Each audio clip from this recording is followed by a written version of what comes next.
So let me ask you this: you get a lead coming in, you're doing your discovery process on the phone, right? What happens if it's just a beautiful house? What happens if it's somebody that should? There's no like real distress. It's a beautiful house. They've just seen that you buy houses cash or you buy them fast or whatever it is. What do you do with those leads?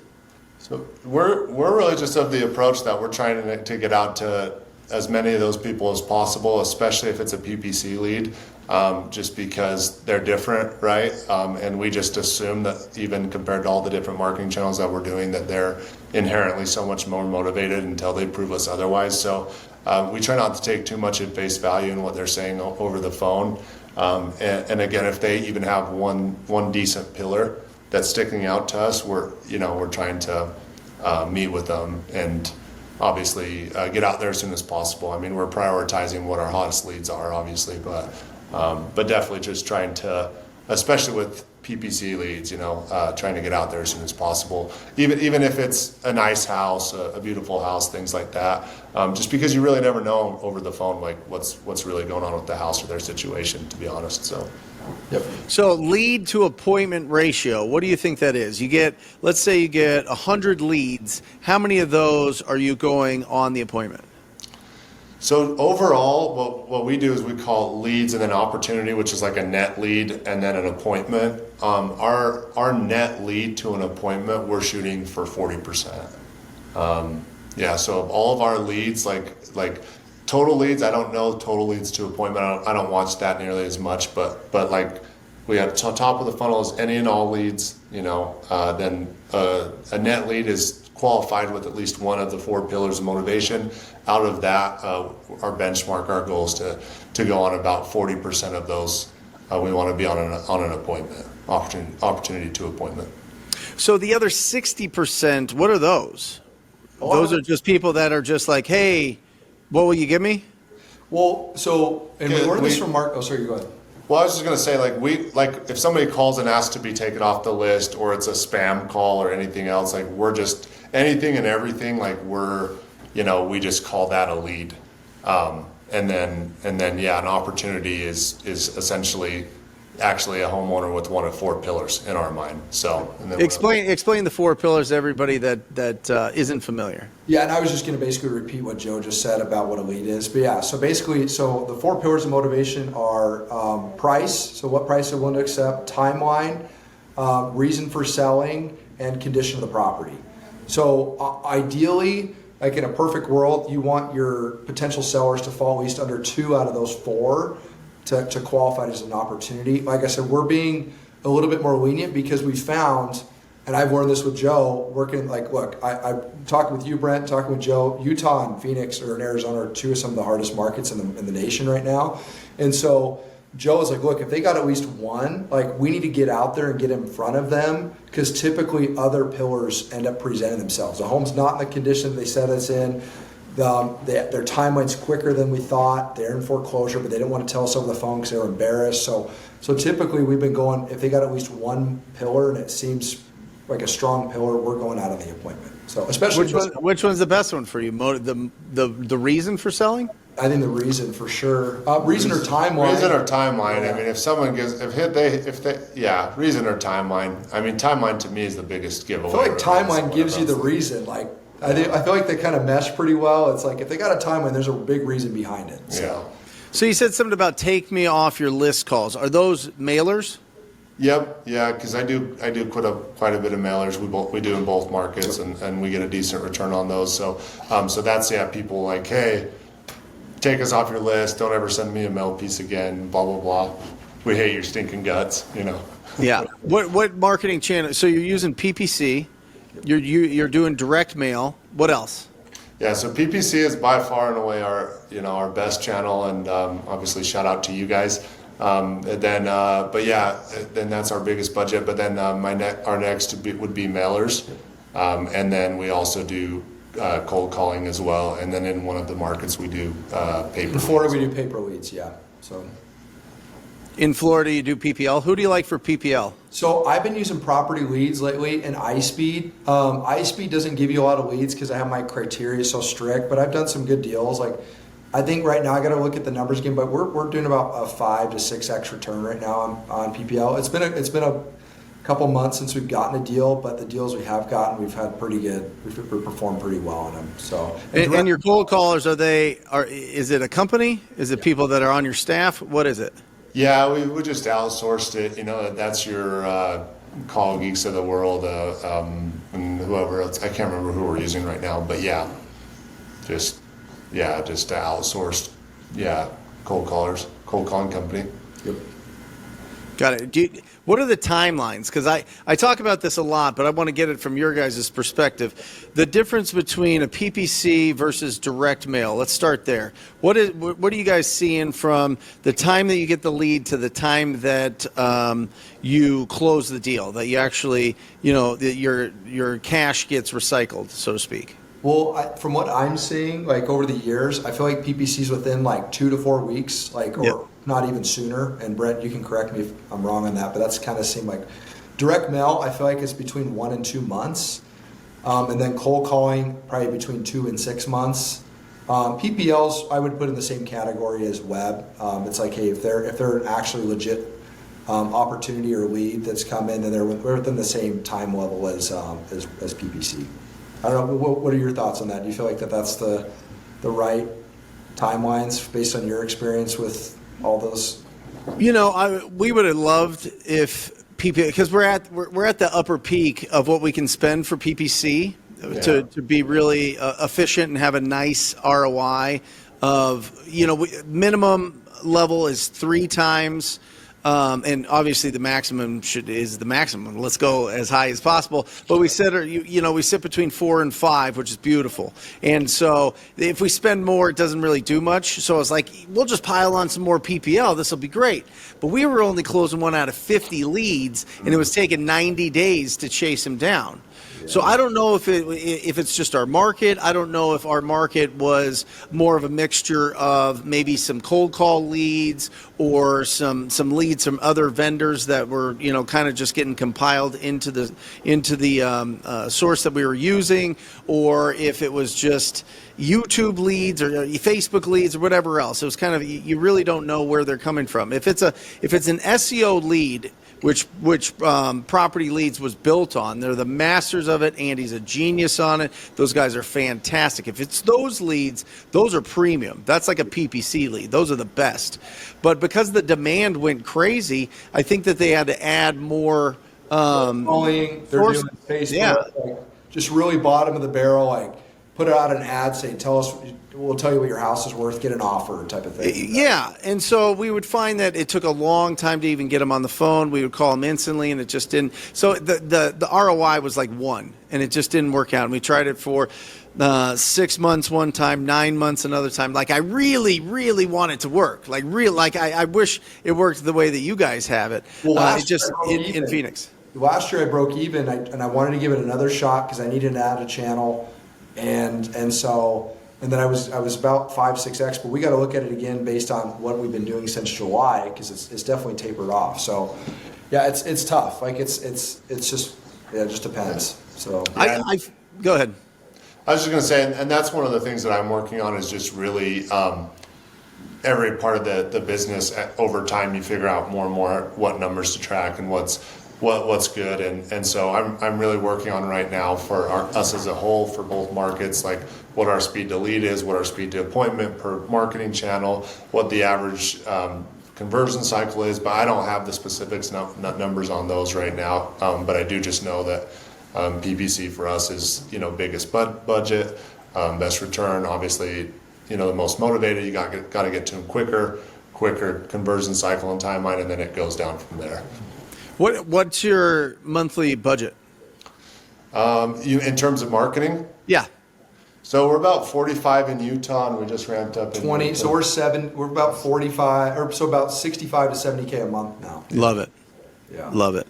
People talk about, what's your marketing budget? Marketing budget should be unlimited if you're getting a nice ROI of at least 3 3 times, and I mean, and the only way you get that is if you have your systems really tight and you're really good at the discovery process. Yep. And that's something that Joe Homebuyer has been phenomenal at, really training the guys on my team. I just sent them out to Utah, and they understand. They've never been in real estate before. Ryan and Joshua had never been in real estate before. Sent them to Utah. They spend a couple weeks. They play basketball in the mornings, jump on calls, and then boom, they're experts, right? And that's a huge advantage of owning the franchise. But I really think, going to the conferences and meeting everybody, you guys are really masters at this.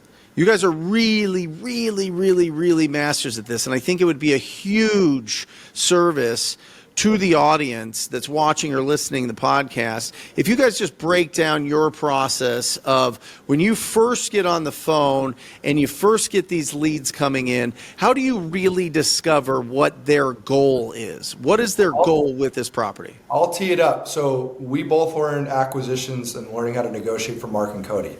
Joe Darger is known as literally one of the best, if not the best, negotiators in Utah. So he's the one that's going to tell you the process. But I just feel like I said, we learned from the owners of Joe Homebuyer, who's created the sales process that your guys were trained by as well. You felt like, hey, I'm going to get them to do it. So Joe is literally one of the best in the state on doing that. So I appreciate that. Yeah. No, I appreciate that. I think for us, it's just the fundamentals, really the 4 pillars, and just looking at that every time. And the number one thing is speed to lead. We know that speed to lead is the number one thing. If you can get there first to the house, that's half the battle. I think most people they hear these things, but then they actually don't want to do the work. For us, we're available with our team. I train my team, my guys. We make sure that we have covered 7 days a week, 7 a.m., 9 p.m. We just make sure. And that's the biggest thing. So like you said, the fundamentals is the number one thing is we want to get there first when the phone rings, when it comes in. We know how much we actually invest into that marketing is so important to us, and our team knows that. And we really preach that to stay ready. And then we're just training, so we're always training on the fundamentals, speed to lead. Hey, we really want to make sure that when we talk to them, we connect with them with, the idea to serve them and genuinely help them. That's one thing that Mark and Cody taught us. I think you're big on. It's do it the right way. People can feel that, so for us, the right way is get on with them and see why they're actually talking to us. Most people, it's first they go to price all the time, or they just want to jump to it or whatever, which it's easy to when it's been a long day. You've done it for a long time or whatever else. But for us, it's just, hey, let's get into everything else besides the price. Let's really take the time. Let's really listen to what they're not telling us on the phone, or maybe what's going on, their voice, all those cues. So it's just all the little things really, right? It's nothing, no secret sauce. Everybody has the same numbers they're working with, similar solutions. But for us, it's hey, can we just be a little bit more disciplined? Can we just do a little bit more training, a little more fundamentals, get to them a little quicker, offer a little bit more value, try to make their day in little ways and stuff. So just, I don't know if that gives you a sense of it at all, but it's just, yeah, I'd say those are some of the biggest things that's really helped our team is here's our process. The leads come in 30 seconds or less. We're trying to get a hold of them this many times, in the first 24 hours, especially like you said, the PPC leads versus others. The other ones, maybe a couple of times a day. And then we just want to make sure that we're following up with them every day, every week, whenever it is, and just have a full system for that. So I really think that's what it is. It's getting there first and then proper follow-up. And then trying to serve people and just being really good at solving problems, sales and communications and negotiations, because again, it's tough, right? Everybody, it's a tough economy, a tough market. These people, there's not all kinds of money floating around, so you've got to be a little bit better across the board in serving and honestly negotiating and communicating. So when you say negotiating and communicating, I think of you're a better listener and you ask better questions. Yeah. I think to add to that, I think what Joe has done really well that we learned from Cody. Cody talks about addressing the elephant in the room. People are scared to ask the question, why don't you list it on the market? Why aren't you? Are you looking to get other offers from other investors? It's just asking those questions, because I think the thought is if I think that they're naive, then they are. It's sellers are really well educated now in a lot. Yeah.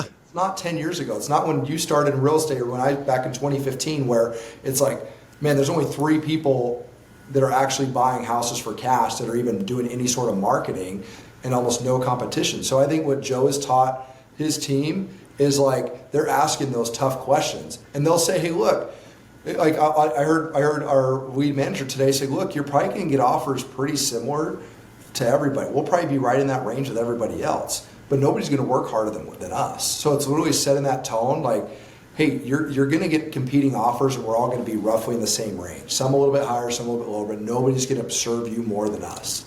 So How do you overserve the competition? You know what I mean? What does that mean, like tactically? Does it, you know what I mean? Because we could always go, yeah, nobody's getting. We're going to communicate. We're going to be there for you. It's going to be real smooth, right?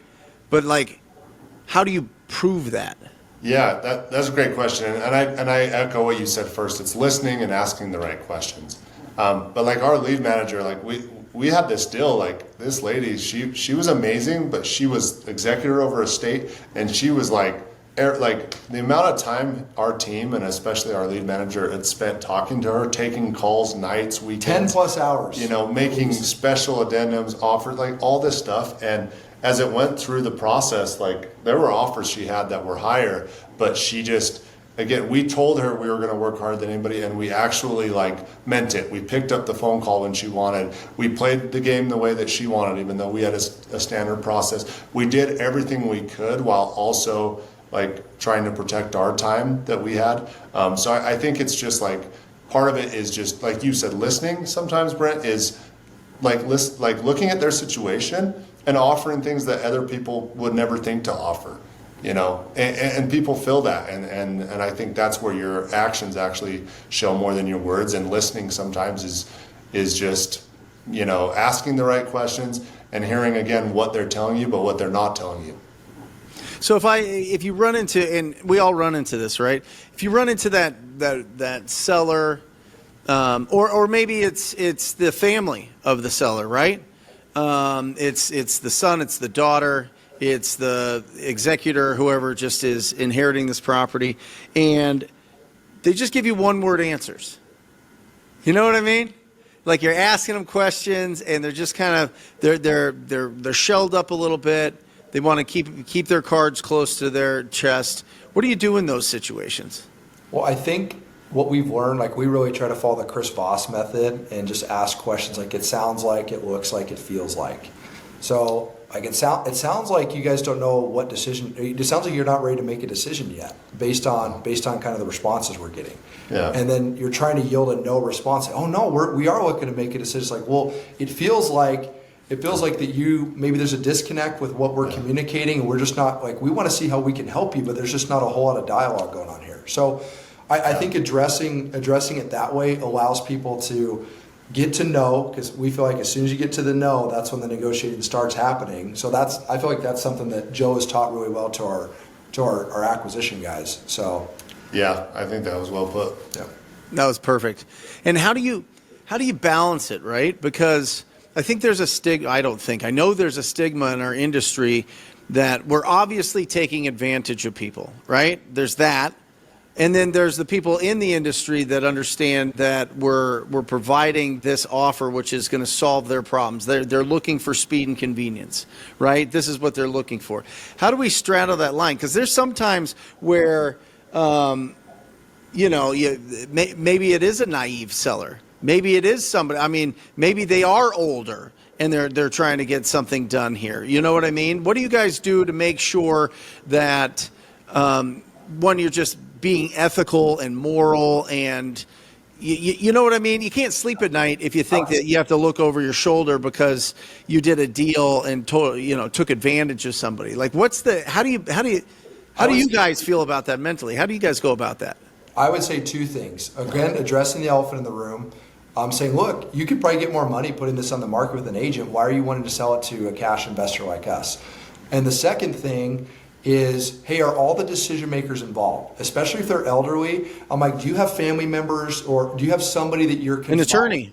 An attorney? Do you An have agent. Yeah, exactly. Yeah. You've been fighting it before you make the decision, because you and I both know, I guarantee you, Brent, your team's done contracts where you didn't get the decision makers there, you got it signed, you got it for a great deal, and then the deal falls apart because Bobby Sue, the daughter, or the attorney or whoever wasn't involved and they needed to be involved and these people were too vulnerable and the deal falls apart, you have to file in a memorandum. So it's like, we just want to say, look, we're investing all this time and effort. We want to make sure everybody that's involved in the decision making is going to be present. So there's no telephone game and there's good communication. When everybody's signing, they're smiling on their faces and we're not only making a $50,000 wholesale fee or whatever, but we're also getting a positive Google review so we can get good deals down the road that way as well. So, yeah, and I think I echo what he said. I think it's really looking at it and just saying we're really interested in the long-term reputation of what we're doing, like with Joe Homebuyer. And I tell people, go read our reviews all the time. And there was we're not perfect. I've had to learn a lot of things along the way, but there was a gentleman that I had put together a deal, but it wasn't super clear to him on the expectations. And I said, you know what, like, that was my mistake, and I let him out of the contract. And it was just things where I just like, you know what, we'd really just rather do a deal like you said that we can sleep at night. And so if it's somebody that's a senior citizen, we need to talk to a family member every time, whoever, every single time. If somebody's of sound mind and sober, then great. Let's have an honest conversation of, look, we're investors. This is where we want it. Obviously, this is the market. How do we make this a win-win? And we tell them every time our goal is to hopefully not lose money on every deal that we do and hopefully make as much money as we can. Are you good as long as we're very transparent on exactly what we're doing and we perform on all these things? You are? Great. Awesome. Record for us, it's like the appointments, the conversations, all that for training, and make sure that we're taking every step to do it the right way and not cut corners. And I think just being honest with people just really solves all that. Well, I think real quick before you add, Brent, you're probably more well connected than you, like Pace and Jamil, and you guys are probably well connected than most people. Like, how many guys do you know that were killing it a few years ago and they're just gone now because of either unethical business practices or not being truthful and honest with sellers and just not being honest businessmen in general? Are they still around? Like, how many guys it feels like the ugliness is revealing itself in the market we're in. I feel like most of those people are the let me steal your house, have you sign a deed over type guys, and I completely avoid those people at all costs. I don't really mix and mingle with it. I mix with cash buyers. You hear right? stories though. That's what I'm saying. With probably through the grapevine. Yeah, I mean, listen, I think that this is really important for everybody to understand, and it was something that was pounded into me in real estate school back in 2004, and it's pounded into me every 2 years when you have to do continuing education. If somebody is over a certain age, and we just put it in their head at like 65, if they're over a certain age, there needs to be somebody else in the decision-making process, whether it be an attorney or an agent or a family member or somebody in there, right? Most of the time, I would say 98% of the time, they have somebody with them. It's usually the person that's with them that reaches out to us at this point, right? The 2% that, reaches out because they need some help with it, we encourage them to go talk to an attorney or agent and have them review the offer and really understand what's going on. We will not sign a deal up if they don't have somebody that's looking out for them. And we record all that, and we make sure that, that's part of our business practice, right? Listen, there is a segment of the market. It's not everybody. It's not most people. It's maybe 5 to 10% of the market, depending on where you're at, that want to trade price for speed and convenience. That's what they want. It's our job to see if that's what they want. Yep. It's not our job to convince them that's what they want. That's what you were talking about, Devin. Why not list it with an agent? Why not fix it up and re-rent it? Why not fix it up and sell it yourself? Whatever it is, and then they tell us the reason why they're wanting a cash as is offer. And those are the people that we spend the most time with. It's that old, Wolf of Wall Street thing where he's like, sell me this pen, right? It's like, you don't convince somebody to buy the pen. You talk to people and see how long they've been in the market to buy a pen. You know what I mean? That's who we want to. We want to focus on the people that want cash as is. They want an illiquid asset, which is real estate, to be liquid in the next week or 2 or 3. And that's what we're looking for. And that's really, you focus on that and you win, because it's a service that real estate agents aren't going to do. Yep. Attorneys aren't going to do. People are, what are they going to do? For sale by owner their house on Craigslist or something crazy? I mean, that would be a nightmare. Yeah. You know what I mean? So then people reach out to cash buyers because that's what they want. They want that speed and convenience.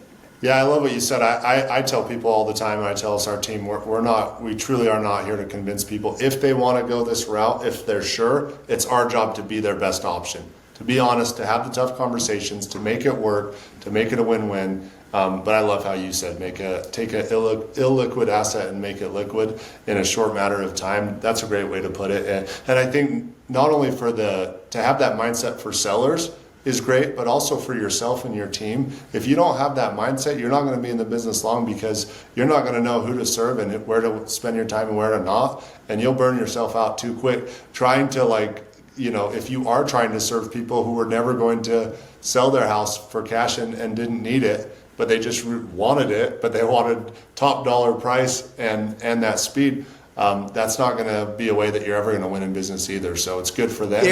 There are so many ugly, empty houses. There's way more than any of it. We could all do 1,000 deals a year and still not scratch the surface. Yep. I mean, it's incredible. I remember going through the U.S. Census. It was 2020 U.S. Census, and there was like 11 million vacant single-family houses.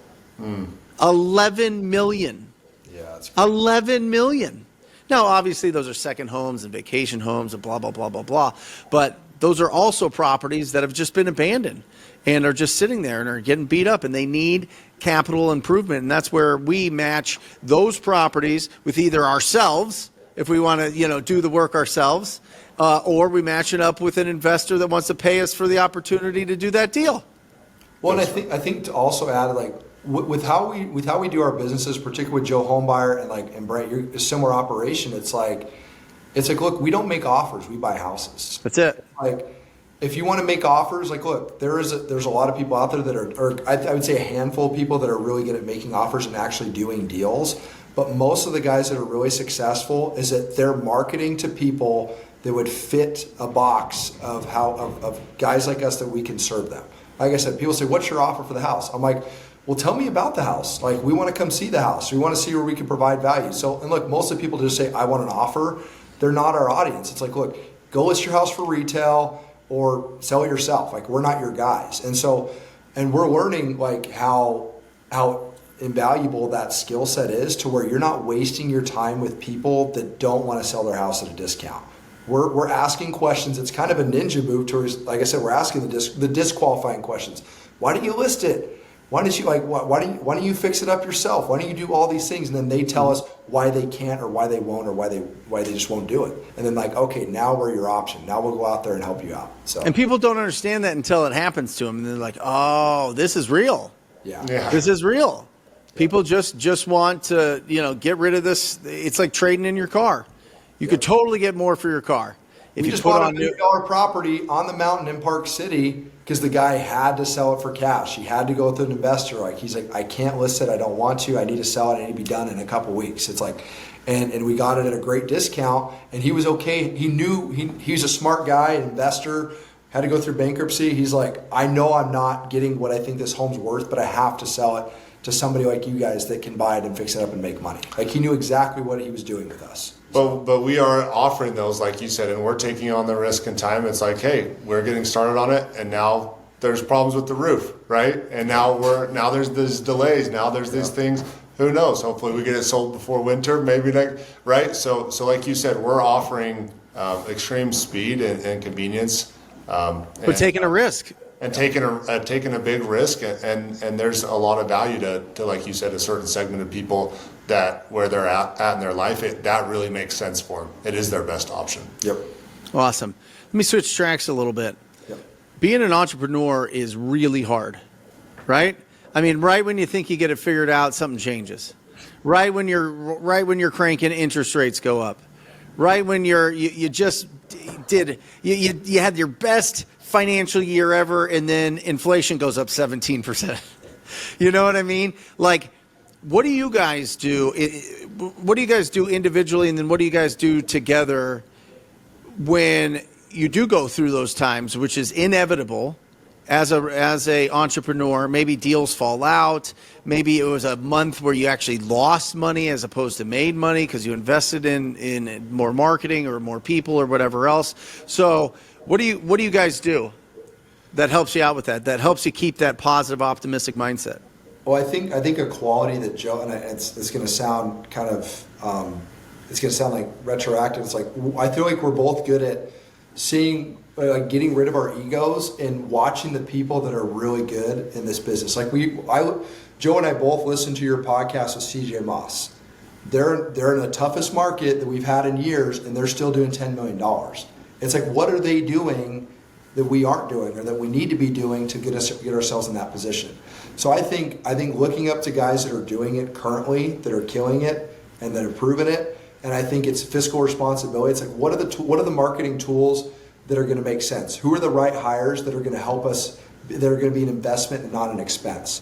So I think and then sticking to what we know. Like I said, we did take down a big project, we took down an expensive home that needed what we thought was minor repairs until the roof. We'll see. But it's like just sticking to what we do best, and that's wholesaling. Like trying to maximize profitability, trying to do as many deals as we can, and just keep it going so we can be profitable. So I think, I know it's kind of a lot, but I feel like those are some of the simple things that we're trying to stick to so that we don't try to get too cute or fancy or incorporate TV or radio for sticking down more money, and then it's not getting us a return and we run out of money quickly, because that happens quick in this business. So, yeah. So to keep your mindset strong, you just stay in action? Pretty much. Yeah. Right? What about you, Joe? Yeah. Yeah, I think that's well put. I think that's one thing that, I've really learned in owning this business is just, taking action every time solves problems. And you try to reflect on each thing. Anytime you have a hardship or you have something, for me, it's like, okay, what did I learn from this? What did I learn from this? And how can I be better? And then I'm going to take more action. But I think before all that, it goes back to like a commitment. Like, oh, this is where I want to be. I love what I do. I love real estate. I love this. I'm committed. And I knew getting into this. We knew getting into this. It's like, look, there's going to be these times. Like we just know it. Like there's going to be every challenge. And I just know that, like, hey, as long as we don't give up, we're going to find a way. And each time we get a challenge or whatever, we'll assess it and we'll learn from it. And then, like you said, we'll take better action, and we'll surround ourselves by people that are where we want to go, and just stay with it. Yeah, having your own personal board of directors is critical. You know what I mean? Having great people around you, great cheerleaders, great attorneys that are going to protect you, great escrow and title officers and hard money lenders and private money lenders and family and friends and all these things, right? It is lonely. It feels lonely because no one's going to pay you. No one is going to bail you out. Nobody's going to give you money for nothing. It is all earned. It is all merit based, right? It is all how much value do you provide to the world is equal to your earned income. I mean, that is how that works here in this country. And it's beautiful because you have a receipt of how much value you're providing every single month, and it's called your bank account. You know what I mean? It's called the deals that you get closed, the income that you have coming in, and that's the beautiful part.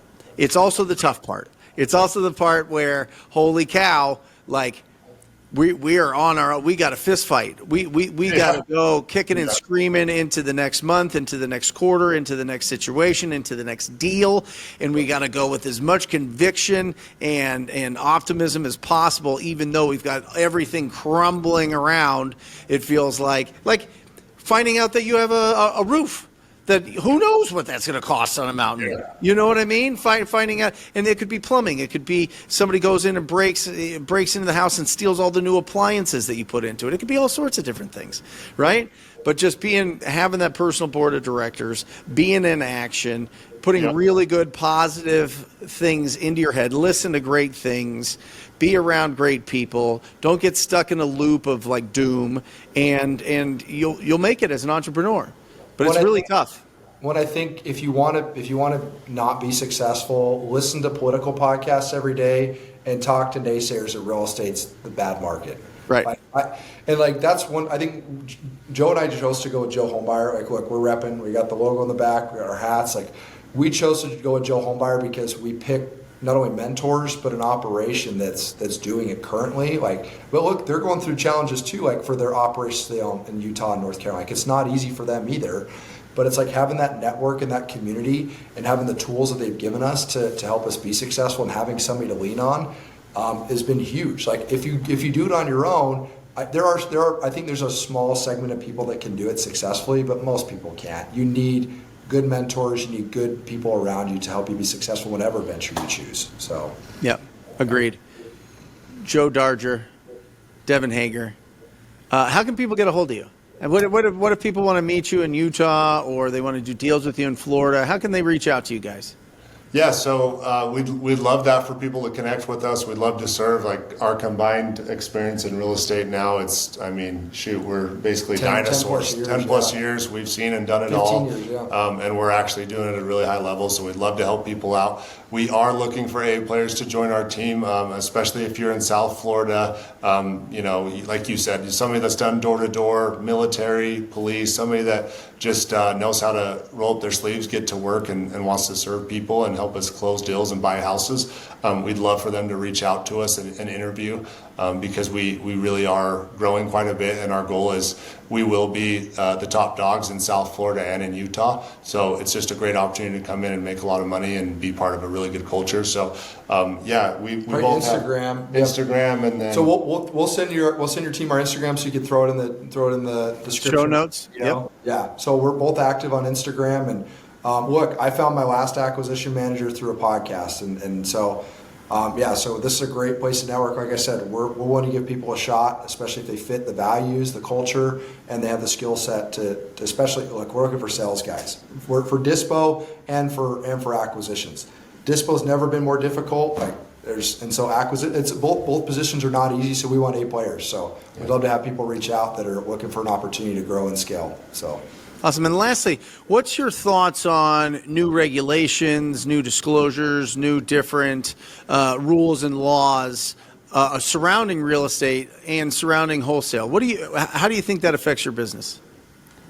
I mean, honestly, for me, I really would love it if anytime somebody made an offer, it had to be $5,000-$10,000 non-refundable. Like for me, it's like let's cut to the BS. The reason people are wanting to work with cash buyers is speed and convenience. Mm-hmm. And I don't love a lot. There's people in our industry and in our markets that I think maybe intentionally have a different strategy other than really putting out offers or numbers and that they can perform on. So, our mindset on it is, I think like ultimately, we'd love anything that makes it to where, hey, the people that are really doing business the right way it's advantageous for them or for us, and whatever's going to serve the sellers more. So I don't know if there was 90,000 wholesalers in 2021. Now there's 12,000. And I would say that's probably heavy. Yeah. I bet by the end of the year it'll be under 5 figures. I really do.